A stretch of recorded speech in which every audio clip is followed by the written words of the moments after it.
So hi, welcome to the Good Noise Podcast with Jhariah. We're going to ask some questions today. I'm going to start. So what inspired you to start the project? Um, just like music in general. Yeah. Mhm. Um, Man, I mean, it kind of just started very, it was kind of random, really. I mean, I've always sort of been, not always, but like at least when I was like a kid, probably like middle school, I started getting into like producing music. Like I did sort of like electronic stuff through like one of my music teachers that introduced me to FL Studio, and I was like, oh, this is kind of fun. I could do like, I was listening to a lot of like dubstep and like stuff like that at the time. It was like 2011 or something like that. So it was like I was sort of getting into the world of like producing and arranging music. And then in high school, I sort of started getting more into like rock music and like stuff like that. A lot of like pop and more, I guess, more vocal music, really. And then I was introduced to theater in like my senior year of high school. So that was around where like I started writing music, and I was like, man, like I feel like if I practiced it enough, I could probably learn how to sing. Because before that, I was just kind of too scared to try it, which is why none of my songs had like vocals. So that was when I officially started writing music under like my own name. Okay. Yeah. All right. Solid. Get ready for this one. This question's a long one, so stick with me, please. Okay. So, congrats on your newest release, Split, and your two Thank you. upcoming releases, Terra Master and Change of Pace. How do you feel about the response to Split so far, since at the time of recording, those other two singles aren't out yet? Let's see. So Split's been kind of crazy. I don't usually like release singles, but like just with like how wild this year has been, it's been like a lot of factors, but I really wanted to try and release a couple singles this year just because I thought like, I don't feel like it's time for an album. I would like to take some time and like actually make it. And the EP sort of started getting a little bit of traction over the summer. So it was like, let's really Split. Let's just see how it goes, just like to throw something out into the world so that I don't like disappear off the face of the earth. That's good, yeah. Yeah, and it's been kind of crazy. It turned into like my biggest song in like 2 weeks or something. God damn. Congrats. Deserved. Thank you. So that was wild. I mean, it's been really cool seeing what people think of it. I've never really gotten this like kind of response in anything. So it's been kind of neat. Sick. All right. And then a follow-up question on that. How do you feel about the response to the other two unreleased singles, to the people you've shown it to so far, since, again, at the time of recording, they aren't out yet? Oh, yeah. So let's see. So the one that's coming out soon, I think it's, okay. So the song that's coming out in a few days, it's coming out on Halloween next week. It still doesn't have a title. So that's great. It's been a lot, but basically it's this song that I wrote like 2 years ago and it flopped like really bad. Oh, so no. it's okay. So I was like, Give me another shot. Every once in a while my girlfriend will like mention the song. She's like, man, you should sing that song more. I'm like, nobody knows that song. But then I thought about it. I was like, this could be a good song if I did it again. Yeah. So I like rewrote it, rearranged it. Me and my drummer / musical collaborator Cole, we just kind of went crazy and did a new version, and I'm very excited for people to hear it just because I know that there are a whole lot of people that definitely never heard the original because like hardly anybody heard it, and I think people are going to be into it. It's very spooky. It's very Halloween. Right. It's very good, yeah. So can you tell me a little bit about your writing process? Writing process. Definitely depends from song to song, but I'm like a big story guy. Most of my songs will like be like something where I'm literally writing a story, like this happens and then this happens, and I'm just kind of piecing it all together. Especially for albums, I don't think my albums are ever. I mean, I only have one album, but the way I approach like collections of songs is usually I know exactly what happens in each song and then I just have to write them. So yeah, but I'm also like a very big sound guy. I don't like write lyrics first. I usually will like literally just start with like chords or like something I produce just that I like the sound of. And, you know, I feel like if it sounds good, it can turn into a good song, you know? Yeah. Okay. Definitely. Has to have a good base foundation. Definitely, yeah. So which song out of the 3 took the longest to write, and which one is your favorite? Oh, man. Okay, so we're talking about the singles right now, right? Yes. Okay, The 2 yes. unreleased and split. Yeah. So there's split, there's a Halloween single, and then there's another single for November. A lot of stuff happening. My favorite, the longest one to write, definitely had to be Split. Okay. Split was originally written for my second album, which has changed a lot over the last, like, I started writing it right after I released my first album, so in like 2018. And Split was like one of the first songs that came about for that. And this was like, I think, right around the time when I met Cole, who I work with now on like pretty much all my stuff. And it was this demo. It was very sort of like this, like, I don't know how to describe it really. It sounded like an emo song from like 2009 with like a bunch of like drum machines and synths and stuff. It was very like Breathe Carolina or something like that. Yeah. And I brought it to him and he was like, let's just mess around with this, because we had never written anything like, you know, worked on a song together. So I sent him all the stems. We sat in his room, in his studio, and we just started throwing sounds at it. It became this very like theatrical thing that was like straight out of a circus. And then we played it live a few times, and that was fun. And then over the summer, somebody reached out for a compilation, saying if I wanted to like contribute a song. And by then we had just worn that song out like to hell. Like we played it a bunch. I had listened to it too many times, and it just didn't feel like it held up well enough. Like I was already tired of it. It hadn't even come out. Yeah. So I gave it to Cole, and I was like, do whatever you want with this. I'm going to give you the arrangement. And he was like, I'm just going to do whatever. I'm going to go crazy with it. Why not? And why not? And he did. So from start to finish, that was like over a year. Like a year and a half, definitely. Yeah. And it still might be on the next album, and it might be completely different. So. Oh, wow. Okay. So this might just be one version of it. Yeah. There are 3 versions of the song right now. 3 versions. Wow. Okay.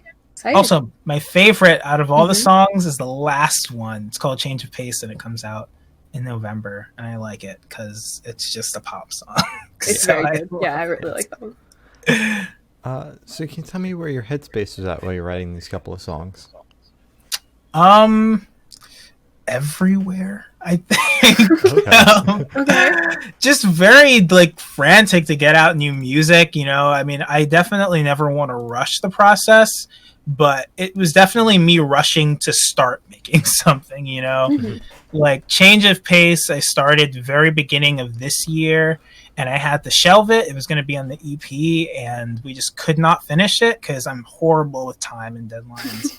So we were recording that thing up until like the day before it had to go out. So that it was never going to be on there. Yeah. Oh, wow. Yeah. But definitely I brought it back like over the summer. A lot of things changed. I wasn't expecting to like really start gaining like the bit of traction I did in that period of time. So all of a sudden I was like, oh God, I got to put stuff out. Like I can't just sit here and like, you know, like talk to people on Twitter. Like I gotta like actually keep releasing music. Yeah. So that was like one of the things that I was like, all right, let's make this song. Same with the song that's coming out for Halloween. I was like, I want to release something else. And this was like following Split. I was like, Split did really well, and I really want to keep this momentum going. I don't want to let it die off. And I just have so many songs that are like unreleased. So I figured, I'm just start releasing some of them, you know, stop kind of just sitting on them. Yeah. Okay, I get that. All right, solid. So is there a certain feeling you want your listeners to have while listening to these couple tracks? I don't know if I'm going for like a specific feeling necessarily, but I sort of like a lot of tension, I guess, like sort of like feeling like things are like building up and kind of getting a little bit of like the I guess putting yourself in the shoes of like a character who's in maybe like a very sort of like dangerous situation or like interesting or whatever else the story is conveying, just sort of being able to feel like the push and pull of what's happening there. That's so cool. Yeah, so just to be the character, be in their shoes. Exactly. Like when you watch a movie, you know, it's like they don't want you to feel like one specific thing when you watch the movie. They just want you to be in there and like, damn, like if I were in there, that'd be like a lot, you know? Yeah. That's really cool. That's really cool. So this question should be like super, super quick off the top of your head. I want you to describe your music to new listeners in 3 words. 3 words. Broadway, anime, and I already said Broadway. Broadway, anime, and Broadway. Broadway, anime, Broadway. I'm gonna say pop. Yeah. Okay. Pop. Solid. Good combo. So one thing that like sets you apart from so many other creators and artists is that you animate. Well, you add a level into your music videos where you animate like yourself and stuff around it. How did that start? How do you do that? And why do you do it? Because it's so cool and it adds like so many layers. It's honestly one of the coolest things I've seen. Well, first of all, thank you. Yeah. Why is because I love to give myself this unfathomable amounts of work. But Fair? It's a lot. But I basically like I've been a visual artist way longer than I have been like a musician. Mm-hmm. I mean, pretty much since I was in like kindergarten, like I wanted to be like a comic book artist, and then I wanted to do like I found out about animation, and I was like, oh, I want to do animation, and then I found out how, and I was like, that seems like a lot of work, so I didn't dive into that for a long time. I was like very much in the illustration for most of my life. I was sort of chasing that career path, and then I kind of started doing it. Like I became like a freelancer when I was like 15 or something, and I did like a lot of sort of illustrative work and like graphic design and stuff. And by the time I was done with high school, I was kind of tired of it. You know, I wanted to do something bigger. It didn't feel like, you know, I've always sort of been like an ambitious person, and I always thought it'd be this lifelong goal. So I guess once it became like a lot more attainable, I was like, I feel like I need something more difficult. Yeah. So I was like right before college, and I had to decide what to major in. I was like, animation seems like a good step from here. You know, like I'm still drawing, but it's also all these other things. You know, you're worried about sound, and you're doing video editing and effects and all that. So it felt like a really good, like sort of more expansive way for me to express myself. And then when the music videos came along, it was just kind of that. I feel like that was something that could set me apart. You know, I don't have like expensive gear or like, you know, a camera crew or people to work with on that. But animation is something that I can really just sort of, you know, like most people aren't going to be willing to put in that amount of work. Yeah. So I think it's like a good way for me to sort of express myself in a way that's a little more unique, I guess. Definitely. That's really cool. For sure. So what band or artist influences do you think you can hear the most in your music? I mean, like, definitely, like, a lot of the obvious ones is, like, Panic at the Disco and, like, My Chemical Romance. Those are, like, my 2 big ones. System of a Down is a huge influence on me. And then I guess there's, like, less obvious stuff. Like, again, I love pop music. It's just, like, one of my lifelong things, I guess. So there's stuff like... Good. So good. So yeah, there's stuff. I've been getting really into like Billie Eilish over the last like 2 years or something like that. Halsey is a huge influence on like my stuff. I could go on forever, but I'd say that's like the main stuff. Sort of like very theatrical, like rock and pop things, and also very sort of anything that's catchy, really. Yeah. Yeah. I'm glad you brought up Panic at the Disco and My Chem because I believe we have some beef to settle. We have some beef to settle. We do. Oh, we do. Okay. I just have to hear. I have to understand what exactly it. Okay. just to start with MCR, what exactly is your stance here? Because I don't know if I understand. That was you, Shane. You were the Bullets one is my starting favorite beef album. on the timeline. What's your favorite album? Bullets. Through and through. Really? Yeah. Wow. 3 Cheers is the one that like set them apart, but Bullets is my favorite. I like 3 the Cheers is the rawness of best. it. Damn. I can see now that like you said that, I can totally get your insane take about Danger Days. Yeah. Yeah, What, just Danger Days I is said that very what polished. today on the timeline? I said someone's Minecraft discography was better than the entirety of Danger Days. See, I wanted to say something about that because that was a little too far. Because Danger That Days was a is perfectly good. okay take. I don't know. That's an awful, terrible take. It is. Atrocious.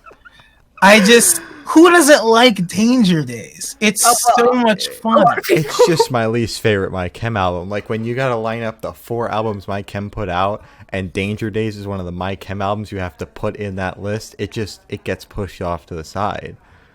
Here's where I stand on MCR as someone who's listened to thousands of hours of MCR. Right. Mm-hmm. First of all, Bullets on my bottom. It's got it. Exactly. I mean, it's Exactly. like it's an amazing album. It was such a great start, but Yeah. every time they made an album, they were like, "We're just gonna top this." Yeah. You know, 3 Literally. Cheers. I'm gonna say right now, Black Parade's my favorite album, not only by them but of all time by any Okay. band. That's fair. And in Danger Days, I feel like they realized that like they still tried to top themselves, but they weren't going to release another Black Parade or another 3 Cheers. Yeah. They took this very theatrical thing and they were like, we're going to make it cinematic. We're talking action movie. They released Na Na Na, which is an absolute banger. It's And pretty they good. and they just do such a different thing. I mean, it's so interesting musically. They made so many strides with like how ambitious of a project they were able to do, and it's so good. I love it a lot. All right. Oh, that's fair. Yeah, that's fair. completely valid. Yeah, I'm a 3 Cheers person, so I'm Yeah. basic. Very I guess. valid. Yeah, Features is so good. it is though. It And is. then I Wait, and you believe- said Panic? Yeah, I believe we had Fall Out Boy beef as well. Oh, Maybe oh, Panic, and, I can't and, remember. Paramore. Oh, I mean, I have Panic beef with everybody because nobody agrees with my takes on them. Okay, but what's your But- favorite album by them? By Panic or Fall Out Boy? Panic. Oh, Death of a Bachelor by miles. Okay. Okay, I can respect that. I can respect that. Yeah. Death of Bachelor's good. But I think where people don't usually agree with me is that Pray for the Wicked's probably my second favorite.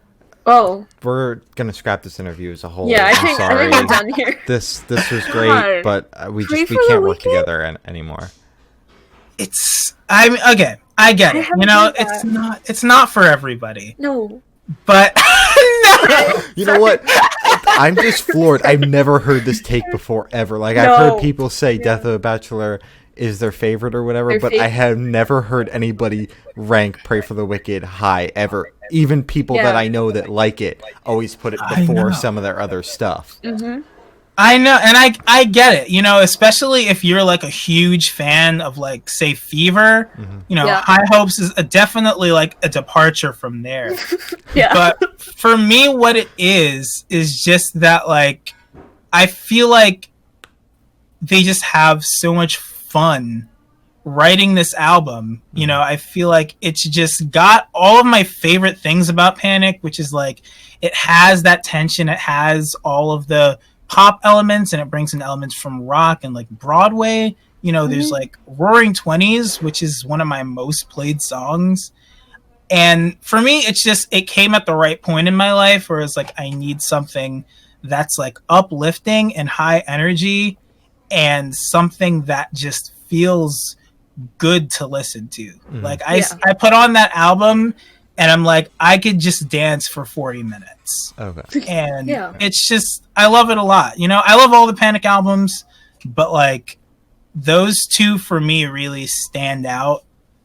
And they take all of the things that the earlier albums did for me and just elevate them.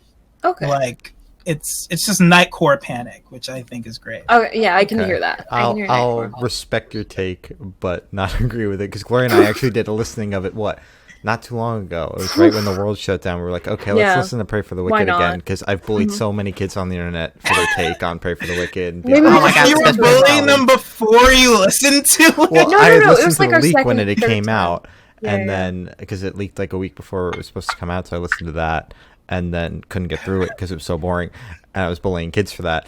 And we listened to it again, and we still didn't like it. So I like a couple songs off of it. Yeah. But it's just like the entire album, personally, for me, it was such a left turn, you know, from just Death of a Bachelor and how just like, I don't know how to describe Death of a Bachelor. It was so good, and then it just went to Pray for the Wicked and like just straight pop, which is fine because I like pop, but it's just like, I don't know. That's to me, fair. it felt like they were just trying too hard to get on the radio, which they got.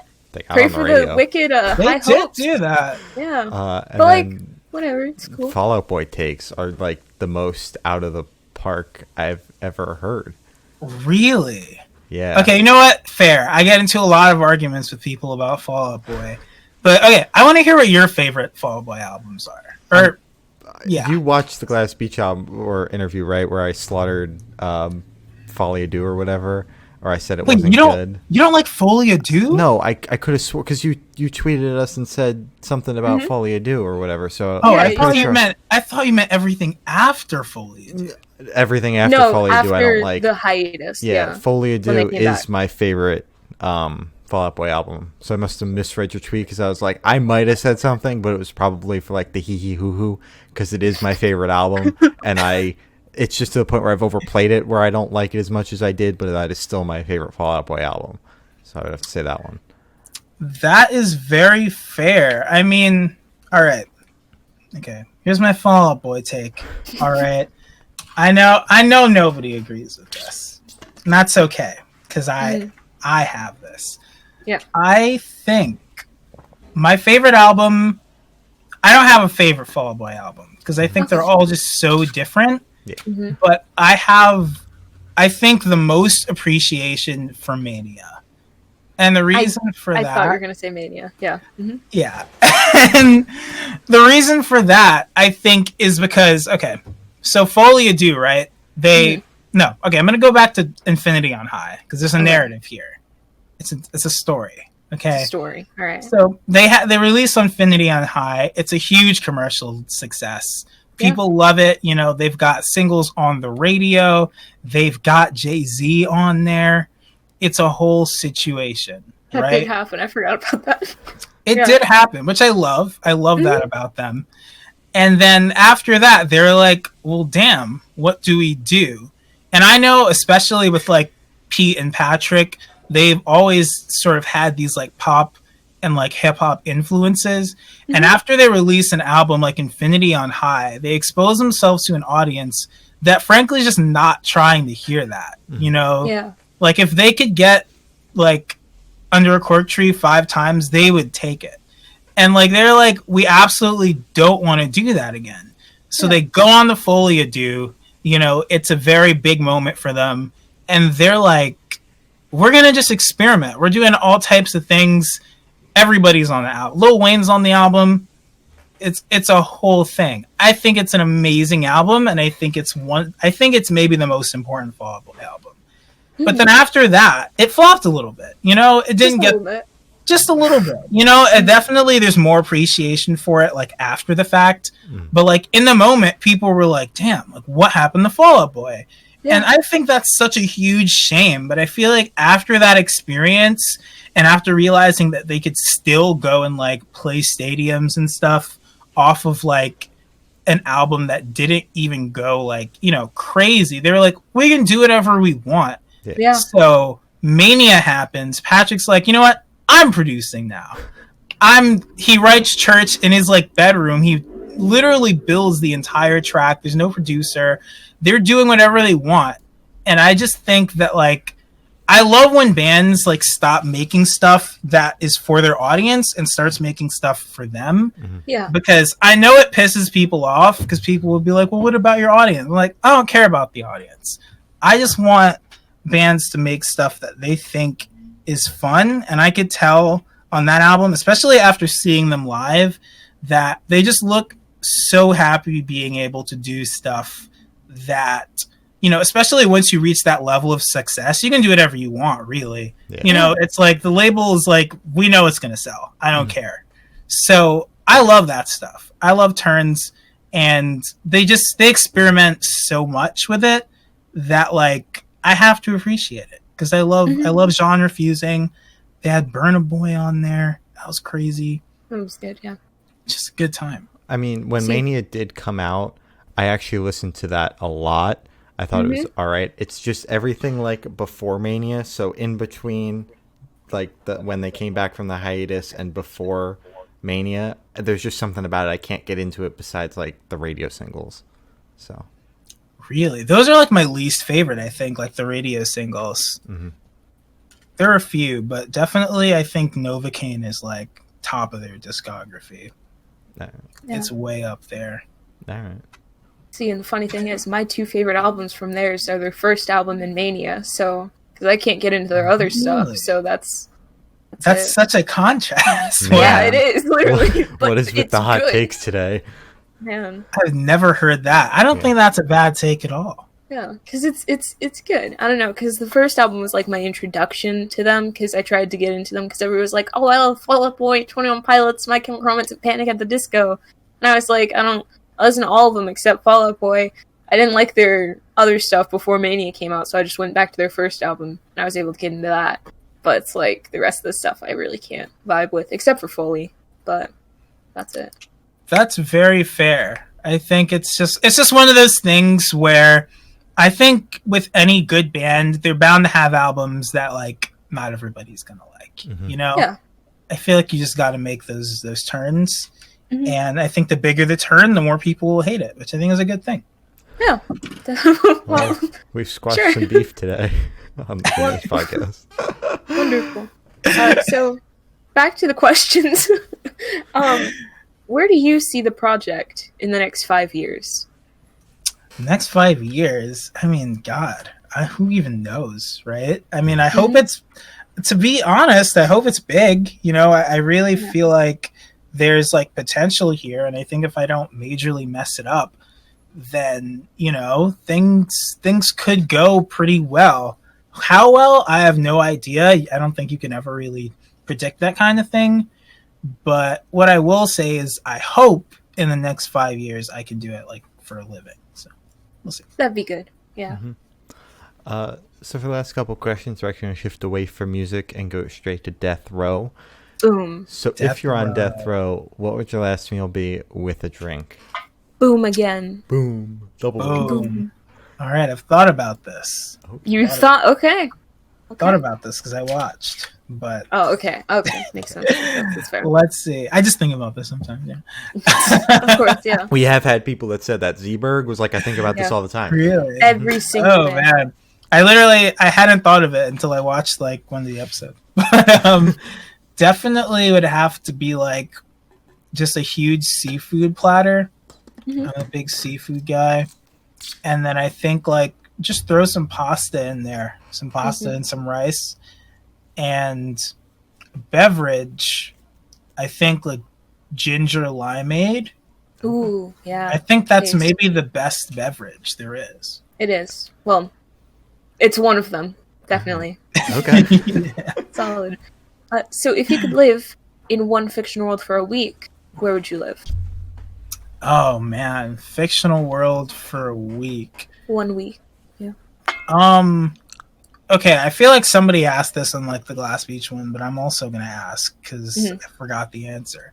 So am I like fully immersed into this world, or am I just dropped in there? Like, you're just dropped in there. Just dropped in.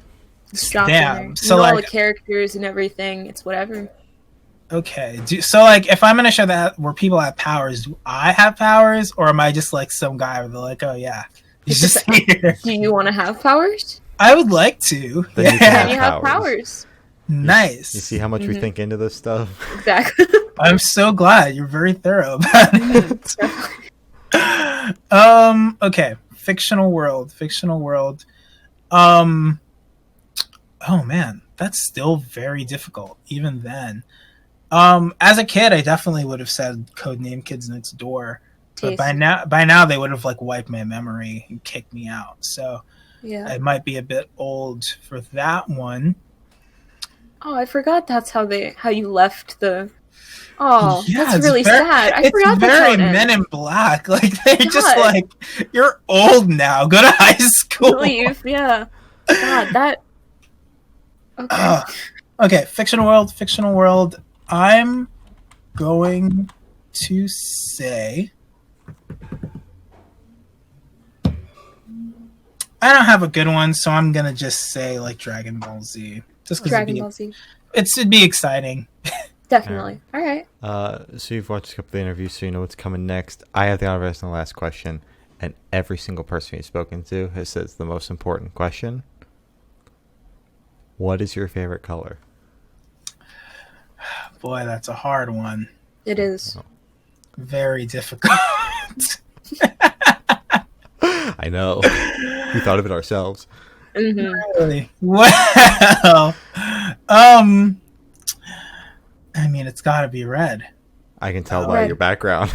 Yeah. Yeah, kind of everything I own is red, really. So, All right. I respect it. Mm-hmm. So as I said, that is all the questions we have today. Is there anything that you would like to plug?